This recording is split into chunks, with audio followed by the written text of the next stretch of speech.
네, 아직 다 못 들어오신 것 같은데. 네.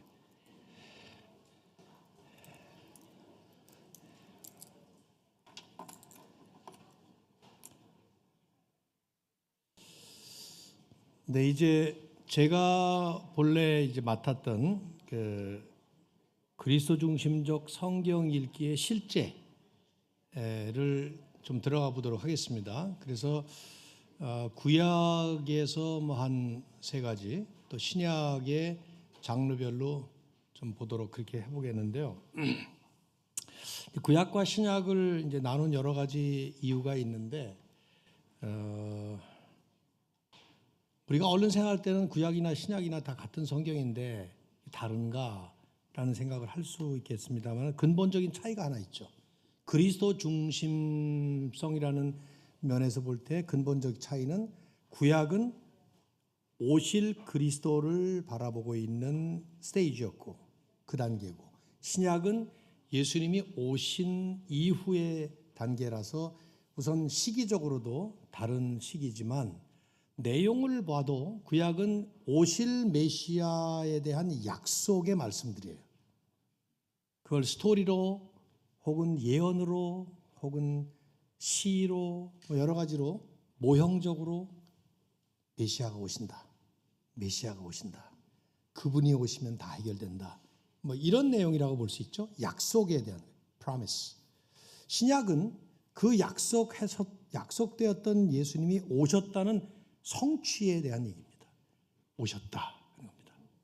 그런데 이제 거기에 또 한 단계는 그분이 또 오신다 하는 게 있죠. 그래서 신약을 읽으실 때는 오셨지만 또 오신다 때문에 여러분 막 종종 들으셨을 것 같은데, 이미, 그런데 아직, 영어로도 already but not yet 이런 말을 써요. 그리스도가 오셔서 약속을 성취하셨지만 그것이 이제 완성되는 것은 다시 오셔서 재림하셔서 온 세상을 하나님의 뜻대로 회복하실 때 다시 오시는. 그래서 우리 같은 입장은, 여러분이나 저나 같은 입장은 신약 시대를 살기 때문에 오신 메시아에 대한 것을 알면서도 다시 오실 분을 또 고대하고 있는 거라, 구약에 있는 입장도 또 우리는 충분히 공감할 수가 있는 겁니다. 어쨌든 이제 구약과 신약을 읽으시면서 저는 이제 여러분의 입장에서, 여러분이 성경을 읽으시면서 그리스도 중심적으로 구약은 이렇게 읽으면 좋겠다라는 생각을 하면서 이제 이 강의를 하는 겁니다. 구약을 읽으실 때 기본적으로 잘 이해하셨으면 하는 것이, 우선 첫째는 구약은 실패 스토리입니다. 이게 무슨 말이냐 하면, 구약에 나오는 어떤 사람들, 사건들, 어떤 에피소드를 보면서 성공 스토리로 보게 되면 우리도 그렇게 하자로 가게 됩니다. 다윗이 물맷돌 가지고 골리앗을 때려잡았다. 기가 막힌 성공 스토리예요. 우리도 다윗처럼 그렇게 할 수 있다, 그렇게 하자로 가기가 쉽습니다. 그게 없는 건 아니에요. 분명히 그런 모습들을 보여줬지만 그보다 훨씬 더 큰 그림이 그리스도 중심적 메시지예요. 그 안에 있는 그런 것들을 생각해 보시려면, 구약은 기본적으로 실패 내러티브다 이런 얘기예요. 예외가 있어요. 예외처럼 보이는 인물들이 뭐 다니엘, 요셉, 사무엘 등등 여러 사람들이 나옵니다. 그러나 그런 예외적으로 보여지는, 마치 흠이 하나도 없는 것처럼 보여지는 사람이 혹시 있다면 그분은 영락없이 오실 메시아를 예표적으로 보여준 것입니다. 그러면 예를 들어서 다니엘이 뭐 흠잡을 데가 하나도 없다라고 본다면 다니엘보다 더 완벽하게 오실 분으로 볼 수 있어요. 예수님은 직접 그런 말씀하셨죠. 요나보다 더 큰 이가 여기 있다. 그러니까 요나보다 더 큰 나, better 요나, 다윗보다 더 큰 왕, 아론보다 더 큰 제사장. 히브리서 기자는 히브리서 안에서 그 제사장들 얘기를 하면서 그러잖아요. 모세보다 더 큰 모세. 모세를 비교하잖아요. 히브리서 기자는 모세와 예수님을. 그런 걸로 보시면 되죠. 이런 실패 내러티브가 전하고자 하는 메시지가 있어요. 첫째는 우리의 실패를 보여주기 위해서 보여줍니다. 아까 그 치명적 절망성, 인생은 죄 때문에 완전히 절망이다. 그래서 계속 실패해요. 구약 읽다 보면 여러분 어떤 생각 드시나요? 저 자신이 3대째 믿는 사람이고 모태신앙이고 뭐 지금까지 목회를 하는데 구약은 지금도 읽으면 아유 이렇게 어두워. 이스라엘 이놈들 왜 이래 도대체? 그렇게 하나님의 은혜를 알면서도 왜 이래 도대체? 그래서 마치 나 말고 별종 인간들처럼 생각하는데 그게 아니에요. 그들의 모습 속에 내 모습이 있는 거예요. 그 모습이 내 모습이에요. 우리의 실패를 보여주기 위해서 계속 보여줍니다. 또 하나는 실패를 성공으로 이끄실 메시아를 바라보도록 만든 거죠. 그것이 크면 클수록, 절망이 크면 클수록 우리는 소망을 가져야 되는데 그 소망이 없는 게 아니라 헛소망이 아니라 환상이 아니라 진짜 예수. 히브리서 11장을 보시면 믿음장이라는 데가 나옵니다. 근데 이 믿음장을 우리가 이제 볼 때에도 믿음으로 아벨은, 믿음으로 노아는, 믿음으로 에녹은, 믿음으로 아브라함 계속 그렇게 나와요. 그러다 보니까 우리가 그래 우리도 아브라함처럼 믿자, 우리도 에녹처럼, 우리도 아벨처럼 라고 가기 쉽지만 사실은 히브리서 11장을 자세히 보시면 이제 결국 그러므로 우리에게 허다한 증인들이 구름같이 둘러싼 허다한 증인들이 있으니 그러면서 12장 1절에 가서 결론을 맺으면서 믿음의 주요 온전하게 하시는 분인 예수를 바라보자. 결국 예수님 바라보라는 얘기가 결론인데 그 앞에 나오는 예시들이 전부 구약에 나오는 위대한 신앙 인물들이에요. 근데 그들을 위대하다고 말하기 전에 우리는 그들이 믿었던 그 예수님, 그들이 믿었던 그 약속의 메시아. 그래서 히브리 11장 36절인가 거기 보면 그들은 모두가 다 약속을 받았으되 그 하나님이 오신다 그걸 믿은 거예요. 아벨은 아벨대로 에녹은 에녹대로 다 그걸 믿은 겁니다. 자기 식대로 자기 스테이지에서 믿은 거예요. 그 구속사 단계에서 그걸 믿은 거예요. 그런데 그 약속을 믿었던 그분이 드디어 오셨다라고 히브리서 기자는 얘기를 하는 거거든요. 그 11장을 보시면서도 그 믿음의 위인들만 생각하다 보면 우리는 본받자로 가게 되는데 아닙니다. 사실은 실패예요. 그래서 그 얘기를 하나 제가 이제 노아의 얘기를 좀 하려고 이제 그러는 건데 또 하나 들어가기 전에 미완성 내러티브예요. 구약은 전부가 다 미완성이에요. 하나님이 의도적으로 완성을 안 시켰어요. 그래서 말라기 마지막 장 마지막 절을 보면요, 이게 뭐야? 이 스토리가 끝난 거야? 이런 생각이 들어요. 안 끝난 거예요. 왜냐하면 그 다음으로 이어지기 때문에. 왜 미완성으로 했는가? 예수님이 오셔야 완성되는 이야기이기 때문에. 그래서 구약을 읽을 때는 여러분이 그냥 머릿속에 결국 이 얘기는 또 예수님 바라보라는 거구나. 메시아가 오시면 해결된다는 거구나. 이걸 기대하는 마음으로 보는 것이죠. 정말 부탁드리고 싶어요. 구약 읽으면서 구약에 나오는 인물들만 초점을 맞추어서 이 사람처럼 살지 말자, 이 사람처럼 살자 하는 부분으로만 끝나버리면 우리는 성경을 도덕 지침서로 결국 읽게 되는 겁니다. 근데 이제 그렇게 읽는 게 나쁜 게 아니라 그래봤자 소용이 없는 거예요. 자, 우리도 다윗처럼 물맷돌 5개 가지고 물맷돌 뭐 필요했어. 그냥 하나님 믿는 믿음 하나 가지고 나가서 골리앗 같은 세상의 모든 이 무시무시한 도전들을 전부 이기자. 좋아요. 구호도 좋고 다 좋습니다. 근데 할 수 있어요? 그럴 수 있냐 이 말이에요. 수영록교회를 할 수 있을 것 같아요? 예수님이 하시는 거예요. 그분이 하셨기 때문에 우리도 가능한 거예요. 그러니까 다윗과 우리 사이에 예수님이 빠져버리면 결국 다윗 본받자는 도덕적 교훈으로 갈 수밖에 없는 건데 그게 안 되는 이유는 뭐냐? 성경의 의도도 아니거니와 실제로 프랙티컬하게 우리가 못하는 거예요. 제가 목회를 36년을 하고 은퇴를 했습니다. 5년 전에. 근데 은퇴를 하고 지난 5년 동안에 계속 하나님 앞에 회개하는 건 뭐냐면 내가 할 수도 없는 걸 성도들에게 엄청 강조했구나. 그 생각이 드는 거예요. 다시 목회하라면 안 하겠지만 아니야. 뭐 다시 태어나라면 하죠. 근데 지금 나이 71살에 어떻게 목회를 또 합니까? 은퇴한 나이인데.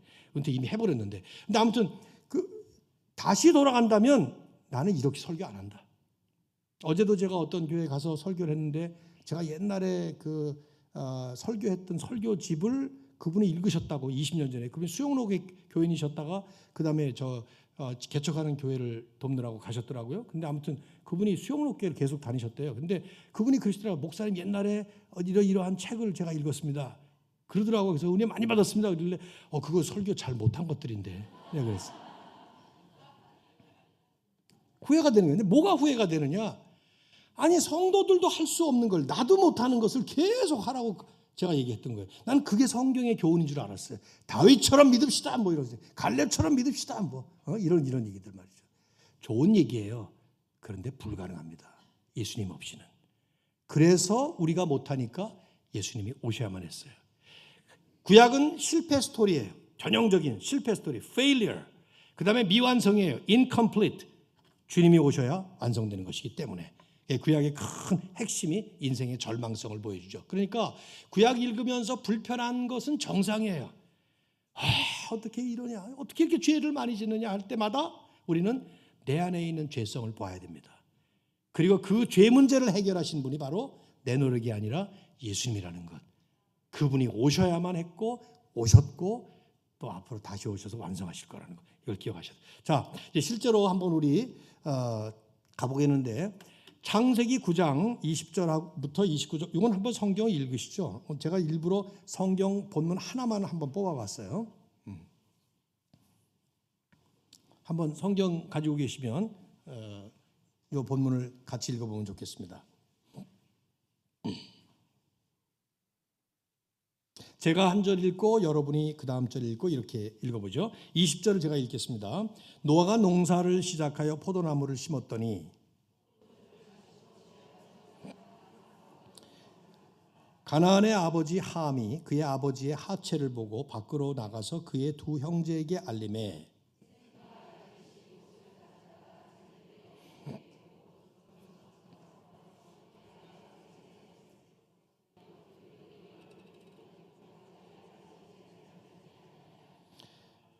노아가 술이 깨어 그의 작은 아들이 자기에게 행한 일을 알고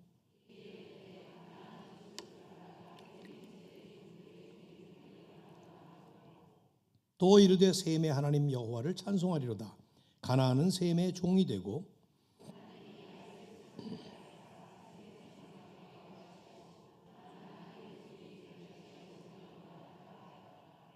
홍수 후에 노아가 350년을 살았고 그의 나이가 950세가 되어 죽었더라. 자, 이 말씀을 여러분이 이제 오늘 큐티 본문으로 읽었다고 합시다. 그러면 이제 이 본문을 가지고 하나님이 내게 주시는 메시지가 무엇일까? 그래서 그 말씀대로 살고 싶은 마음으로 읽었단 말이에요. 근데 이걸 이제 그리스도 중심적으로 읽는다고 하면 그냥 일반적인 읽는 것과 어떻게 차이가 나는가를 이제 생각해 보자는 것입니다. 본문이 전하는 메시지가 무엇일까라는 걸 볼 때 여러 가지 각도에 생각해 볼 수 있어요.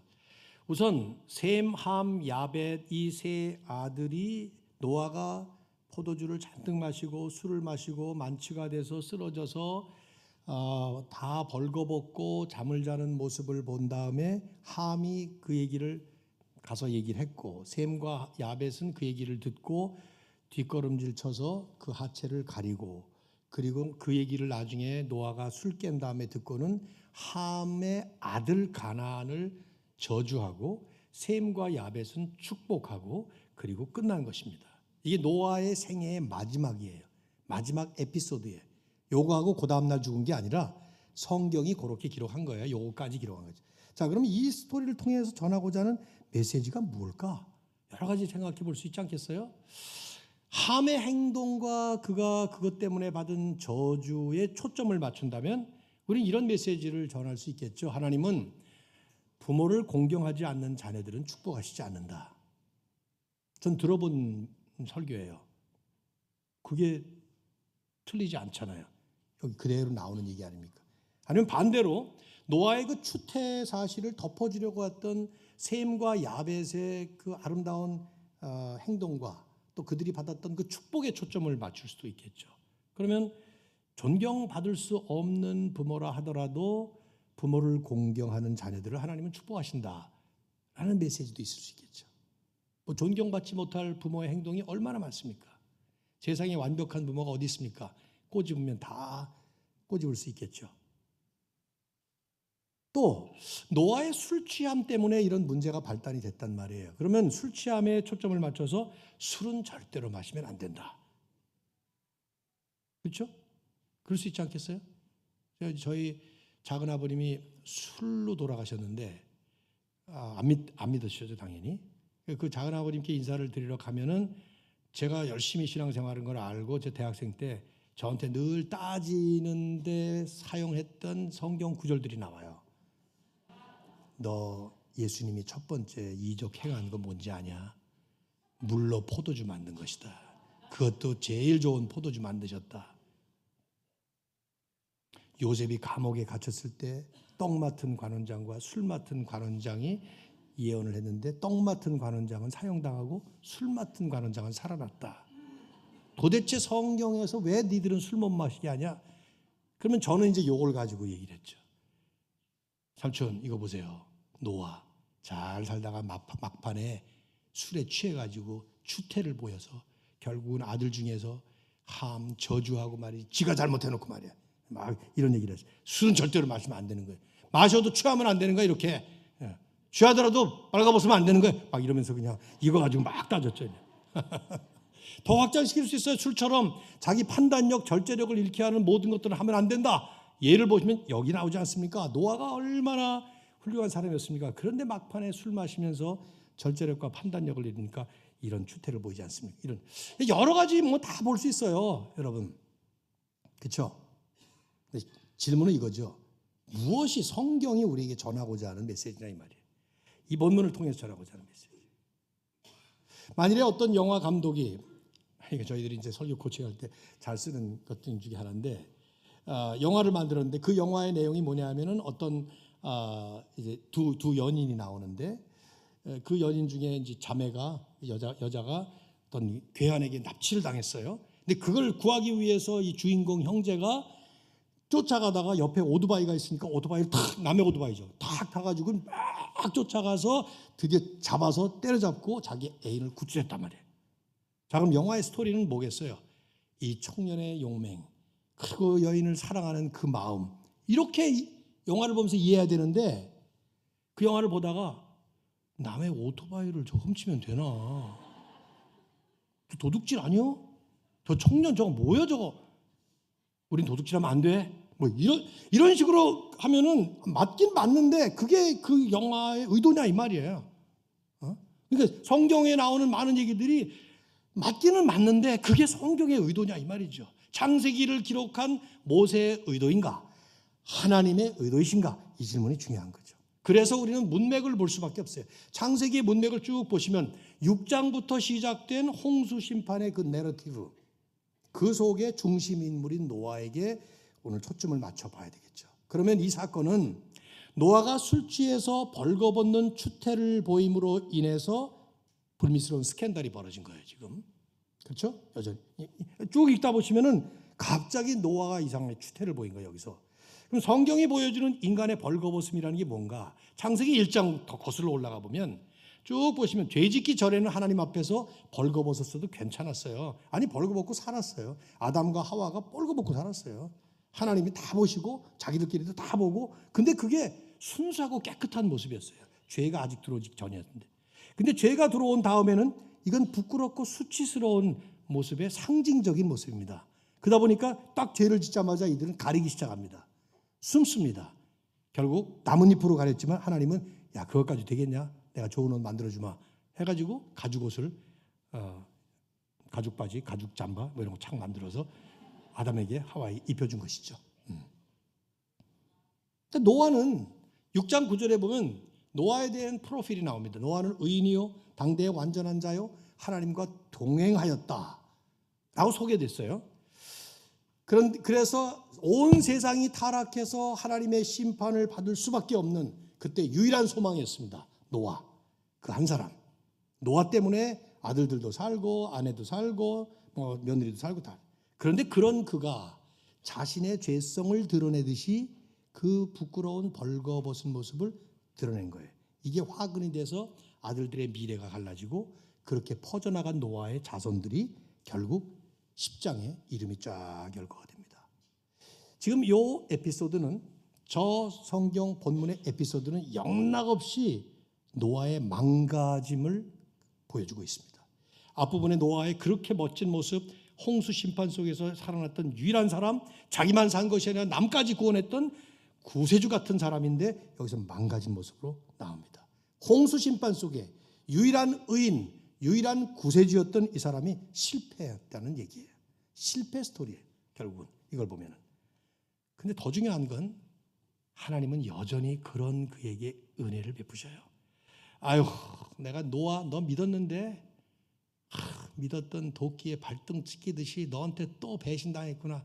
어휴, 쌍시옷 하면서 노아를 때려잡은 게 아니라 하나님은 여전히 보고 계세요. 창세기에 수도 없이 많아 이런 모습이. 야곱이 별짓을 다 하고 뭐 그냥 팥죽을 줬다 뺏었다 하면서 뭐 그냥 별짓을 다 하잖아요. 그래서 뭐 뭘 입고 털을 옷에다 해가지고 자기가 에서인 척 해가지고 아버지 장자권 형의 장자권 뺏고 아버지에게 축복 뺏어내고 별짓을 다 가만히 있어도 하나님이 자기를 선택하셨기 때문에 할 텐데 여전히 망가져. 근데 하나님은 가만 놔둬요. 은혜를 베푸셔요. 계속 그 수준의 은혜를 베푸십니다. 이 하나님의 구원 섭리, 그러니까 우리의 망가짐 노아를 통해서 보여줍니다. 하나님은 여전히 사랑과 은혜로 지키고 계세요. 내가 한 번 택한 백성 버리지 않습니다. 택한 아브라함, 그 다음에 쭉 나오잖아요. 뒤로 그 이전부터 나와요. 아브라함이 선택한 게 아니라 그 이전부터 계속 나옵니다. 그것이. 그래서 우리가 이제 이런 각도에서 이 말씀을 보면 그리스도 중심적으로 성경을 읽는다는 것은 저는 하나의 샘플을 얘기하는 겁니다. 여기에 여러분이 자꾸 이걸 오뎅과 덴뿌라로 만드시면 안 돼요. 저는 이제 로댕을 지금 소개하는 겁니다. 지금 그러면 노아의 실패가 보여주는 우리의 실패의 모습이 있습니다. 그런 각도에서 보면 노아의 실패가 어떻습니까? 술 취함으로 한순간에 넘어집니다.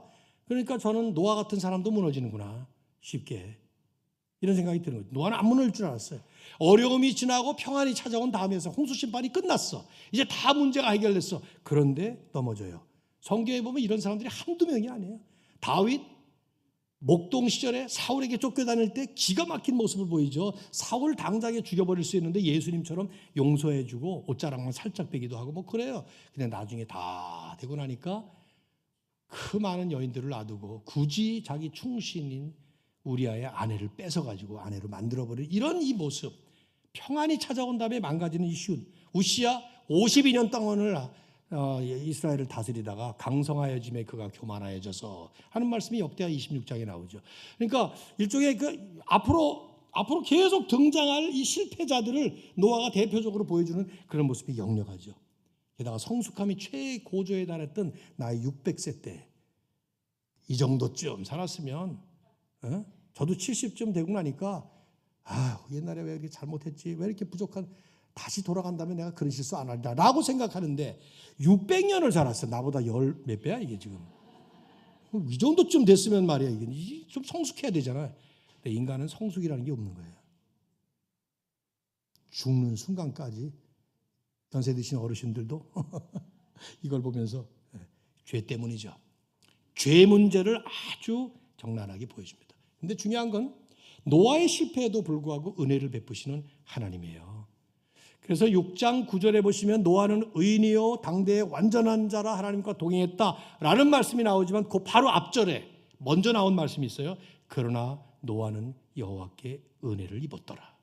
하나님의 은혜를 입은 얘기를 먼저 하고 그 다음에 노아의 모습을 보여주는 요 창세기의 요 말씀은 우연이 아닙니다. 노아의 실패를 통해서 우리는 완전하신 메시아가 오실 것을 기대하게 만들고 그분을 소망하게 만드는, 그래야만 하나님의 은혜를 충분히 충만하게 누릴 수 있는 것을 보여주는 것이죠. 그래서 저는 이런 메시지를 받을 수 있다고 생각해요. 그리스도 중심적 메시지예요. 불완전한 노아가 아니라 온전하신 그리스도를 기대하라, 그분을 소망하라 하는 얘기죠. 자, 노아는 구약의 사람이었습니다. 우리는 신약이에요. 그럼 우리는 어떻게 이 말씀을 우리에게 적용할 수 있을까요? 마찬가지예요. 우리의 노력, 우리의 선행 이런 거 다 필요 없는 건 아니지만 그거보다 근본적으로 우리에게는 의로울 수 있는 우리의 이 본성이 아니기 때문에, 우리의 본성 안에는 죄가 항상 꿈틀거리고 있기 때문에 언제든지 넘어질 수 있는 그 가능성을 보면서 겸손해야 되고, 살면 살수록 인생이 무르익어가면 무르익어갈수록 오히려 만년에 이르면 이룰수록 이제는 다 됐다가 아니라 아직도 주님 앞에 서는 날까지 끝까지 달려가는 이런 긴장감을 놓치지 않으면서, 더 중요한 것은 그런 나를 여전히 보고 계시고 그리스도를 통해서 이미 은혜를 베푸셨고 그리스도 안에서 그리스도와 함께 우리는 마지막에 완성의 그 단계로 갈 수 있다 하는 소망의 메시지로 이 말씀을 받을 수 있는 거죠. 하나의 샘플이에요. 꼭 그렇게 읽어야 된다는 뜻 아닙니다. 절 보고 설교하라면 저는 이런 식으로 설교할 겁니다. 이미 했고요. 딴 데 가서. 여러분들도 읽으시면서 이런 식으로 할 수 있다. 지금 예시를 얘기하는 겁니다. 네. 아까 제가 1시간 앞에 했던 부분을 참석 안 하시고 지금 얘기하면 그렇게 많이 읽어야 되냐 하고 저한테 이렇게 막 볼멘 소리를 하시면은 그러면 안 되실 것 같아요. 자, 하나 더 좀 보도록 하죠. 이게 시간이 되는 데까지 좀 보도록 하겠습니다. 사사기를 한번 가봅시다. 사사기.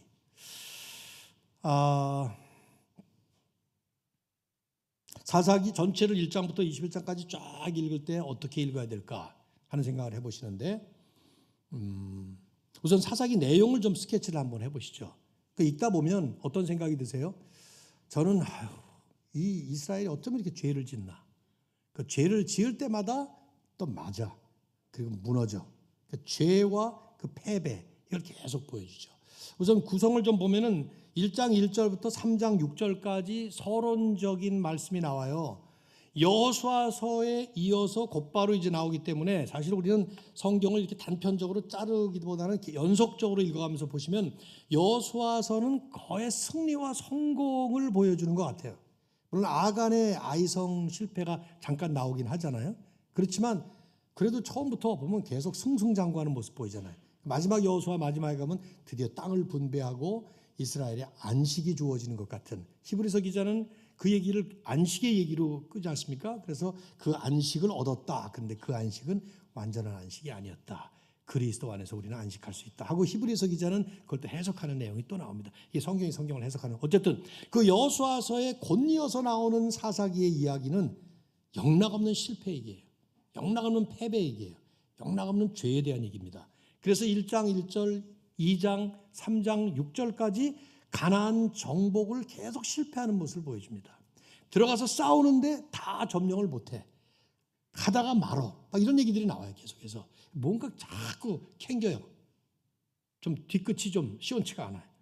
그러더니 아니나 달라 3장 7절부터 이제 드디어 16장까지 무려 10넉장이 계속 6명의 대사사들 중심의 스토리가 반복됩니다. 온니엘, 에훗, 드보라, 기드온, 입다, 삼손, 이 대사사들하고 그 다음에 간당한 대사사들이라는 말을 쓰기 때문에 그 사람들이 위대하다는 뜻이 아니라 그 사람들의 스토리가 큰 스토리들이 있다 이 말이에요. 작은 스토리들도 있잖아요. 삼갈이라든지 이런 사람 나와요. 근데 이제 그런 사람들은 별로 잘 중요하지 않게 나오니까 그냥 이 사람들 중심으로 돌아가는데 그 돌아가는 사이클들이 보면은 이스라엘이 죄를 지어요. 그러면 하나님은 그들을 때립니다. 이방 민족들을 침투시켜서 혼나게 만들어요. 그러면 하나님께 부르짖습니다. 살려주세요 하고 부르짖습니다. 그럼 하나님이 어떻게 하시죠? 사사를 세우십니다. 사사를 보내요. 그럼 그 사사가 다스리는 동안에 평안이 임해요. 그러면서 한 몇십 년 동안 가다가 그 사사가 죽으면 또다시 이들은 범죄를 합니다. 사사기 읽을 때마다 저는 진짜 이스라엘들은 독종이다 이런 생각이 들었어요. 어쩌면 이렇게 똑같은 짓을 반복을 하나. 근데 제가 정신을 차리고 보니까 나도 독종이더라고요. 보니까 어쩌면 똑같은 짓을 반복을 하나. 제가 어떤 면에서 독종인지는 말씀을 안 드리겠고, 그리고 결론적으로 17장부터 이제 드디어 마지막 결론이 맺어지는데 이 부록의 모습을 보면 두 개의 큰 에피소드가 나오는데 이 전적으로 타락해버린 그 당시의 모습을 보여주죠. 그리고 마지막에 마지막 절 그때 이스라엘의 왕이 없으므로 사람이 각각 자기의 소견에 오른 대로 행하였더라. 많은 성경학자들은 사사기 전체의 키버스 주제절을 이 절로 뽑습니다. 마지막 장 마지막 절 21장 25절일 거야 아마. 그때 왕이 없었기 때문에 사람들이 각기 자기 소견에 오른 대로 행했다. 그래서 잘못 읽으면 그 다음에 이제 사무엘상하로 넘어가면서 드디어 마지막 사사가 사무엘이에요. 사무엘은 마지막 사사였고 동시에 선지자이기도 했고 제사장이기도 했습니다. 이 삼중 직분을 다 가지고 있어서 상당히 예수님을 예표적으로 보여준 인물이라고 보여지는데, 어쨌든 사무엘 때까지 끝나고 드디어 왕을 세워달라는 사람들의 요청 때문에 사울 왕을 세우게 되는 역사가 일어나죠. 그래서 사실 이 마지막 절이 굉장히 중요한 절인데, 여기에 그때 이스라엘에 왕이 없었기 때문에 사람들은 각각 자기 속에 오른 대로 행했다라는 말이 무슨 말인가, 이걸 고민하게 돼요. 그 왕만 나오면 되나? 옳거니 왕을 세우면 되겠구나. 그래서 드디어 사울이 나왔구나. 사울이 실패, 또 다른 왕 다윗이 나오는구나. 그러나 계속해서 왕이 나와. 근데 계속 왕들은 실패해요. 열왕기 상하는 왕들의 실패 실록이에요. 그것이 결국 진짜 왕이 오셔야만 하는구나, 이걸 보이게 만들어주는 거죠. 자, 그럼 사사기를 볼 때, 사사기를 통해서 우리가 메시지를 받는다고 하면 어떤 메시지를 받을까 생각을 해보는데, 일단 구속적 메시지가 아닌 비그리스도 중심적, 비구속적 메시지를 좀 생각해 볼 필요가 있습니다. 어떻게 많이들 하죠? 이런 얘기 많이 하잖아요. 누구누구처럼 죄짓지 말자. 이스라엘처럼 죄짓지 말자. 어떤 그 사사, 입다처럼 저렇게 망령된 맹세를 함으로 인해서 외동딸까지 죽이는 일, 저건 정말 하지 말자. 그래서 자꾸 많은 죄인들이 죄 행위 나오니까 그것처럼 살지 말자 하는 식으로 자꾸 나오게 되는데, 옳은 말씀이에요. 근데 질문은, 가능해요? 죄 짓지 말자 하면 죄 안 지어지느냐고요. 가능하냐 하는 질문을 해봐야 돼요. 그러니까 죄 짓지 말자 하는데 여전히 죄를 지어. 이스라엘도 그렇고 나도 그렇고 여러분도 그렇고 다 똑같아요. 전부 다. 마음 깊은 곳까지 들어가 보세요. 남을 칼을 들어서 찔러 죽이는 살인죄는 범하지 않았을지 몰라요. 저는 한 번도 그런 줄 안 해봤어요. 근데 남을 미워하는 미움, 예수님의 기준에 의하면 그 미워하는 마음, 살인죄, 욕을 하는 거. 저는 여러분이 허락만 하신다면 지금 아주 찰진 욕을 여기서 보여드릴 수 있습니다. 군대 3년 있는 동안에 공병대에서 배운 그 욕 실력. 저 공병대 3년 있었는데, 막 나오려고 그래요, 지금. 그게 난 살인을 엄청 한 거예요. 네. 저한테 그 후배 목사님이 이제 목회하다가 공황장애가 걸리셔서 그런 분들이 많아요. 그래서 찾아오셨을 때 제가 그런 얘기했어요. 왜 그러냐고 그랬더니 너무 속상하고, 내가 하지도 않은 걸 교인들 가운데 어떤 사람이 그냥 비방하고 중상모략을 하고 있어. 제가 첫 번째로 무슨 말을 할게요? 욕해버려 그냥. 이런 하면서 거기까지만 해야지 그 다음에 하는 게 남의 교회인데, 이런 하면서 쌍쇼 욕해버리라고 그랬더니, 목사님 내가 정신과 의사를 찾아갔더니 정신과 의사가 자기 앞에서 욕을 하라 그러더래. 그래서 속에 있는 걸 다 털어놓으라고. 그래서 어떻게 했어요? 그랬더니 했죠. 그래서 어떤 욕을 했는데 그랬더니 자기가 이런 욕을 했더니 정신과 의사가 하는 말이, 그게 욕이냐고 그게. 그래서 그 성이 자냐고 그러더래. 그래서 내가 가르쳐 줄게. 아주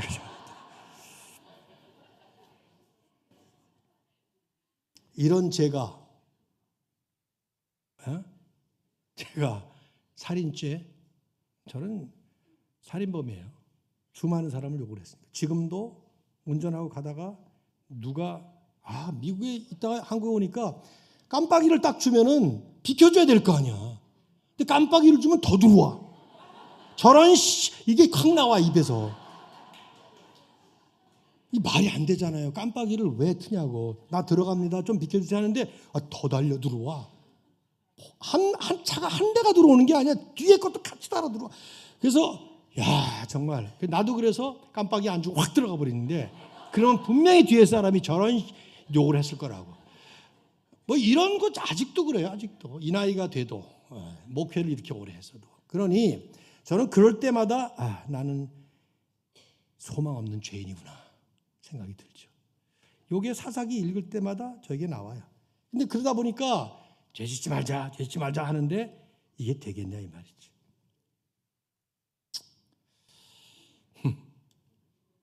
그럼 반대로 누구처럼 바르게 살자. 이것도 종종 나옵니다. 여기에. 이것도 안 돼요. 죄 짓지 말자도 안 되는데 하물며 바르게 살자, 이거 안 됩니다. 안 되는 얘기들이에요. 그러니까 성경을 읽으시면서 이게 사사기뿐이 아니라 성경에 나오는 내러티브가 특별히 그래. 내러티브라는 말이 스토리들이 주로 이런 것들인데 안 됩니다. 거의 안 됩니다. 그럼 어떻게 읽어야 될까?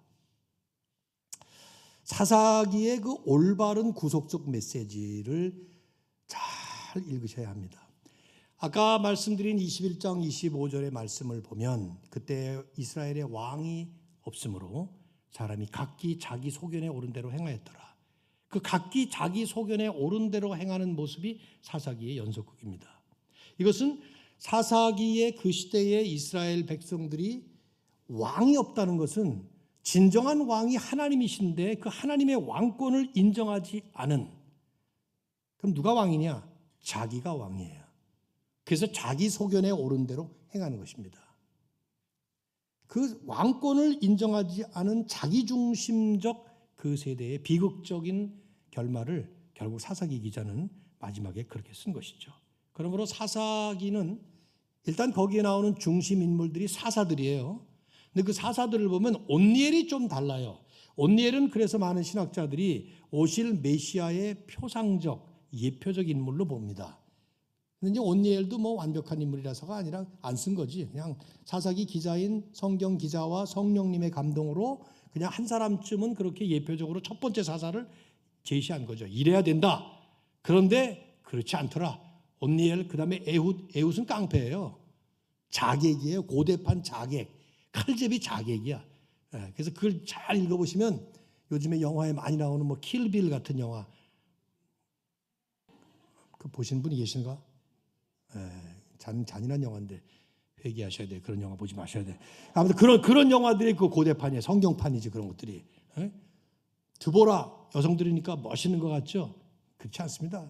남자들이 그 당시에 사사들이 돼야 되는데 남자들이 못하니까 여성들 뭐 이런 것들 계속되다가 입다. 자기 혼자 스스로 사사가 돼요. 자기가.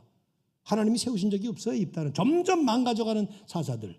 기드온, 그 앞에 기드온 나오잖아요. 기드온 얘기가 제일 많이 나오죠. 삼손 다음으로 많이 나오죠. 기드온 어떤 짓 합니까? 너 사사를 시키겠다 그러니까 양털 갖다 놓더니 뭐 적셨다 말렸다. 한 번만 해도 내가 그럴까 하는데 양털을 한 번은 뭐 요것만 적셔놓고 나머지는 다 마른 땅 되게 하면, 그 다음에 또 요것만 말려놓고 나머지 다 젖은 땅. 나 같으면 그냥 그만둬라 임마, 내가 딴 사람 세우고 이럴 텐데 요 양털 적셨다 말렸다는 요런 또 이거를 우리는 나도 하나님의 뜻을 완전하게 확인하려면은 나도 요런 걸 해봐야 되겠다 해가지고 하나님 이번에 이렇게 해주시면 내가 하나님의 뜻으로 알고 선교지로 나가겠습니다.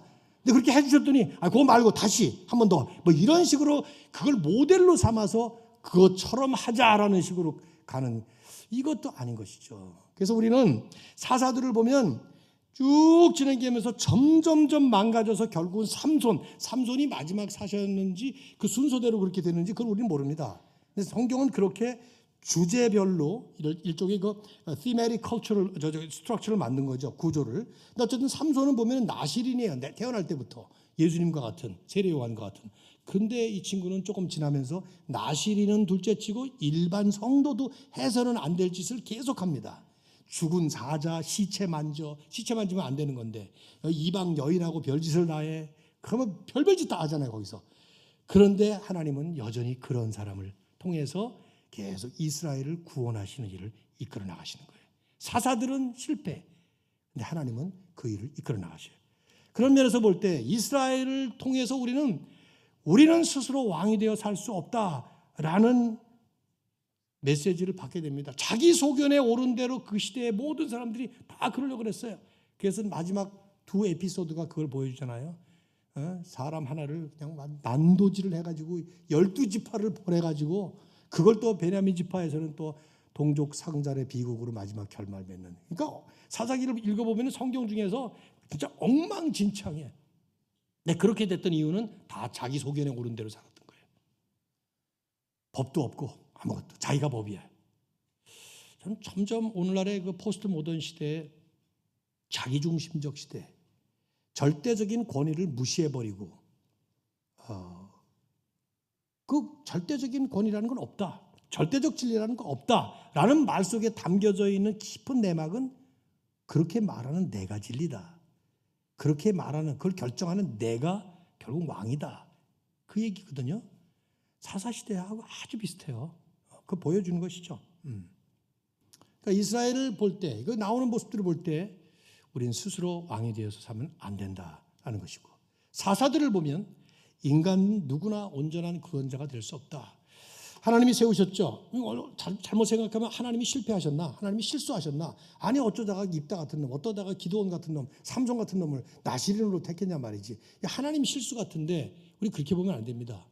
하나님은 여전히 부족하고 연약하고 죄 지은 그 사람들을 여전히 세우시면서 그들을 통해서 역사하신다는 하나님의 은혜의 광채를 계속 찬란하게 빛내시는 거예요. 하나님께서. 돌아보면 나 같은 사람이 목사, 여러분 같은 사람이 권사, 장로, 집사. 생각해보면 내가 뭘 할 줄 안다고.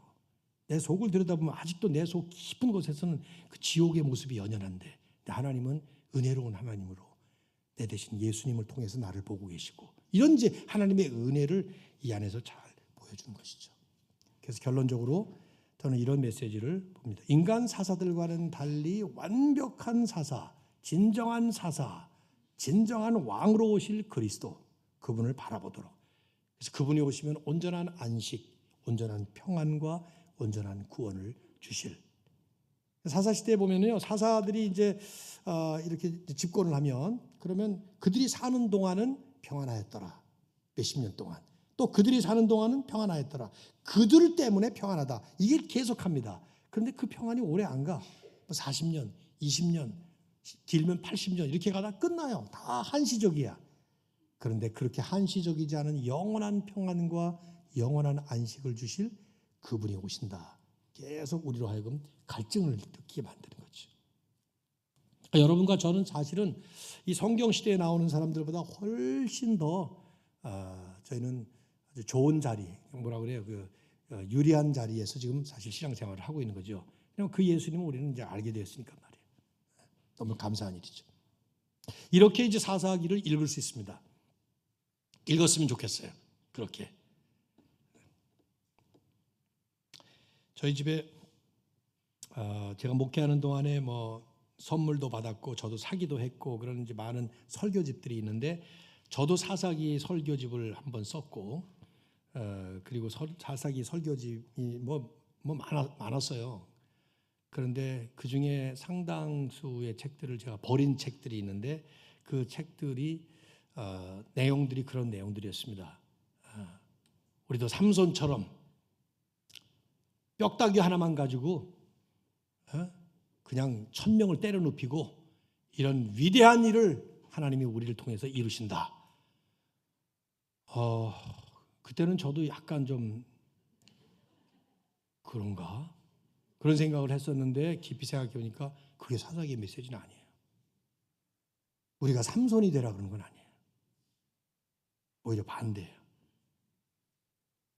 그래서 사사기 같은 거 읽으면서 제가 이제 뭐 사실 이게 기회하면 되면은 여기저기 성경들을 이렇게 간단하게 할 수는 있겠는데, 오히려 이제 이 실제라는 것을 제가 부탁받고 나서 이거 해도 되나 이런 고민을 많이 했거든요. 왜냐하면 아까 말씀드린 것처럼 공식이 아니에요. 그리고 지금 무슨 정답 드리는 게 아닙니다. 하나의 샘플을 드리는 거기서 실제 한 예를 드는 것이죠. 자, 이제 시편을 한번 보도록 하겠습니다. 시간이 될 것 같아요. 여기까지 하는 것이. 시편에 대한 좀 총체적인 이해가 필요합니다. 여러분. 시간이 많지는 않네. 10분 남았네 보니까. 하다가 끝낼게요. 자, 시편이라는 말이 무슨 말이에요? 산문이 아닌 시라는 거예요. 여러분, 산문과 시의 차이점을 아시나요? 산문은 주로 설명으로 풀이하는 거죠. 제가 지금 이렇게 얘기하는 얘기들을 쓰신다면 이게 산문들이에요. 그런데 시는 뭡니까? 시는 일단 제일 중요한 것은, 제일 그 아주 대표적인 것은 메타포, 비유적인 것이죠. 비유. 사랑이 무엇냐고 물으신다면, 그러면 우리는 사랑에 대한 얘기를 여러 가지로 산문식으로 풀이할 수 있어요. 사랑은 제가 남자니까 여성을 보면서 가슴이 막 뛰고 그냥 막 보고 싶고 막 막 이런 이런 길게 할 수 있는데 나훈아는 눈물의 씨앗이라고 말하겠어요. 이렇게 말했단 말이에요. 그러니까 사랑은 눈물의 씨앗. 이게 1969년도에 제 기억으로는 그때 고등학생이었는데 와 한번 불러보고 싶네요 지금. 그때 그 노래 부르면서 고등학생인데 나는 은혜가 되더라고요 그게. 그러니까 이게 시의 강점이에요. 시는 그 짤막한 메타포 비유 가운데 많은 얘기들이 설명 구구절절 뭐 잡다한 설명 없이 함축되어서 설명은 설명대로 다 하고 있고 그게 우리의 감정을 팍 적시면서 우리 정서에 확 다가오게 만든 이런 파워풀한 이 장르가 시가서 장르들이에요. 시가서. 시편을 읽으면서 시편을 너무 신학적인 정보를 주는 것처럼 읽으시면 그럼 곤란해요. 그래서 여러분이 가지신 지금 벌써 드렸나요? 리딩 지저스 책자를 받으셨나 다? 거기에 보면은 그 책을 이제 이안 뉴굿 교수가 썼거든요. 근데 그분이 이제 썼다기보다는 강의한 것을 이제 풀이한 건데 거기에 보면 시편은 사랑의 편지로 읽어야 한다라는 말을 했을 겁니다. 뭐 제가 번역한 거니까 제가 기억해요. 사랑의 편지. 하나님에 대한 신학적 정보만이 아니라 하나님은 우리와 개인적인 관계를 가지시고 교통하고 싶어 하시고 펠로우십을 가지고 싶어 하시기 때문에 시편 같은 것들을 장르로 허락하신 거다. 그렇게 말씀을 거기다 했죠. 저는 전적으로 공감합니다. 그래서 시는요. 자, 산문이 아닌 시라는 것, 신학적 정보를 넘어 사랑의 편지라는 것, 그 다음에 시각적이고 감각적인 언어를 시편에는 가득 사용합니다. 그것을 잘 살리시면서 읽으셔야 돼요. 여호와는 나의 목자시니. 우리는 이제 이게 목축업이 우리의 문화가 아니라서 실감이 잘 안 나지만 이스라엘은 목축업이잖아요. 양 어디 가나 양떼들이 있잖아요. 그러니까 이건 무슨 뜻입니까? 여호와는 나의 목자시니. 시편 23편 1절. 무슨 뜻이에요 이것이? 하나님은 나를 목자가 양을 사랑하듯이 사랑하시고 나를 보호하시고 뭐 이런 얘기인데 그런 식으로 설명하는 것과는 달리 The Lord is my shepherd. 여호와는 나의 목자시니. 이 한마디 말 속에 엄청난 얘기가 들어있는 거죠. 다윗은 목동이었어요. 다윗이 이 시를 쓸 때 아마도 다윗이 청소년 때 그 양들을 키우면서 양들의 모습은 양은 세상에서 가장 우둔한 동물이랍니다. 우둔해. 눈이 어두워요. 몸은 크고 다리는 짧습니다. 그러니까 언덕에 있다가 굴러 떨어져요. 길을 잃어요. 세상에 길을 잃어버리는 동물 어디 있어요? 동물이 어떻게 길을 잃어?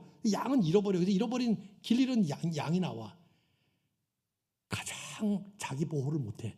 조그만 자기보다 10배나 작은 동물이 와서 물어 뜯어도 가만히 당해. 털 깎는 자 앞에서 양이 잠잠했다는 건 양이 뭐 겸손하고 성질이 좋아서가 아니라 미련해서 그래. 미련해서. 가만히 있는 거예요 그게 양들은. 근데 신통하게도 목자를 알아보고 목자를 잘 따라요. 목자가 가자는 대로 가는 거예요. 하자는 대로 하는 거예요. 들어가 그럼 들어가고 나와 그럼 나오고 목자는 이름을 불러요. 또 양들의 이름을 이런다. 그러니까 목자와 양의 관계를 다윗은 그 양들을 키우면서 너무 잘 알았던 거죠. 그러니까 그 하나님과 우리와의 관계를 설명하면서 우리는 양처럼 미련하고 우둔하고 자기 보호도 못하고 이런 존재인데 하나님은 목자가 되셔서 자기 목숨을 바쳐서 자기 양을 보호하시는 분인데 이걸 뭐로 설명을 해야 되지 하면서 시를 지은 거예요. 여호와는 나의 목자시다. 그래서 나는 부족함이 없다.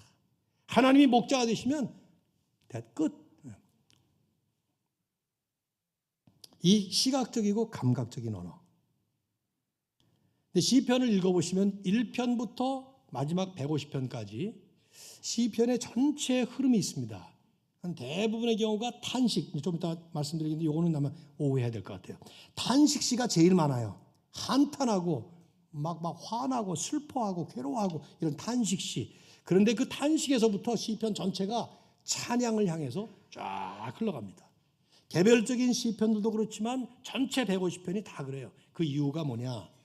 성도의 삶의 본질이 사실은 세상이라는 고통의 이 현장에서 애쓰고 괴롭게 살고 하지만 그렇게 끝나는 게 아니라 결국 하나님을 찬양하는 단계로 가는 거죠. 이걸 예수님은 뭐라고 표현하셨어요? 요한복음에서 십자가에 달릴 시간에 너희가 세상에서는 환난을 당하나 담대하라. 내가 세상을 이겨노라. 예수님이 이기심으로 인해서 드디어 메시아가 오셔서 십자가 위에서 우리의 죄를 못 박아 버리시고 우리가 치러야 될 죽음의 모든 형벌 대신 짊어지시고 그리고는 부활하심으로 인해서 내가 이겼다. 그러니까 너희들 세상에서는 환난을 당하지만 거기서 끝나는 게 아니다. 내 안에서 안식과 평강과 은혜를 누리며 살 수 있다. 이게 이제 시편 기자가 쫙 150여 편을 쫙 150편을 지면서 근거하는 것이죠. 좀 이따 그걸 나중에 다시 설명을 드리겠습니다. 시편의 이제 장르를 설명을 할 텐데 제가 정한 시간 1분 전에 제가 끝냅니다. 원래 28분에 끝내려고 하는데 27분이니까. 그래서 오후에 여러분들 뵙도록 하겠습니다. 네.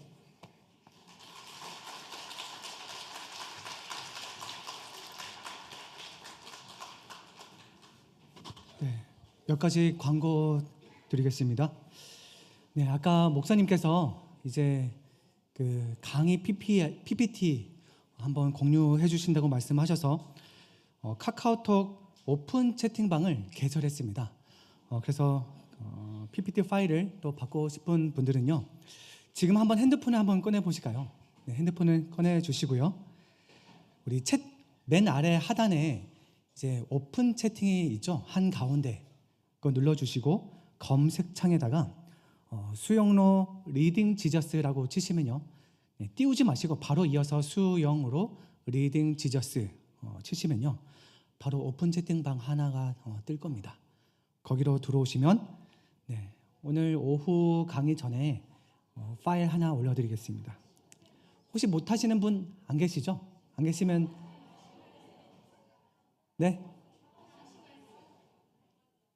네, 카톡창 그 채팅방 여시고요. 맨 아래 뭐 친구, 채팅, 오픈 채팅 나와 있죠. 한 가운데 오픈 채팅 클릭하시고 맨 위에 저기 말풍선에다가 이제 수영으로 리딩 지저스라고 치시면 됩니다. 아직도 어려우신가요? 네, 혹시 하실 수 있는 분들은 네, 감사합니다. 아니요. 여수로는 아니고요. 그냥 수영으로 네, 들어오셨네요. 저희 수영으로 리딩 지저스만 있습니다. 많이 들어오셨네요. 네. 오늘 오후 1시 반 강의 전에 파일을 올려드리겠습니다. 그 파일 보시면서 함께 강의 살펴보시고 강의 들으시면 되겠습니다. 그리고 점심은 이제 지금부터 하시면 되겠고요. 식당에서 이용하시면 더욱 감사드리겠습니다. 오늘 오후 강의가 이제 1시 반이니까요. 그 전에 또 미리 들어오셔서 또 준비해 주시길 부탁드립니다. 나가시면서 다시 한번 우리 격려와 축복의 박수 하고 마치도록 하겠습니다. 감사합니다.